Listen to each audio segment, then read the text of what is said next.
আসসালামু আলাইকুম বন্ধুরা, সবাই কেমন আছেন?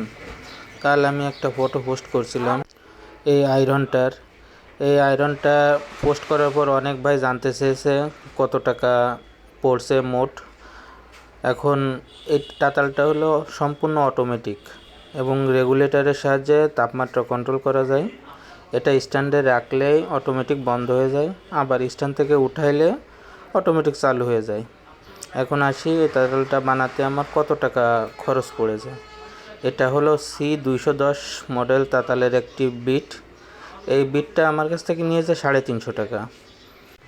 এটা বানাতে আমার সর্বমোট প্রায় 700 থেকে 750 টাকার মতো লাগছে। এটা খুবই ভালো কাজ করে। আমি বিগত কয়েকটা দিন ধরে এটা দিয়েই কাজ করতেছি। আইসি লেভেল বলেন, চার্জিং পোর্ট বলেন, সব কাজই খুব সুন্দরভাবে করা যায়। এটা 5 ভোল্ট 8 ভোল্ট সব কিছু দিয়ে চালাতে পারবেন। আমি দেখতে পাচ্ছেন 8 ভোল্ট দিয়ে চালাচ্ছি। খুবই ভালো গরম হয় এবং তাপমাত্রা কন্ট্রোল করা যায়।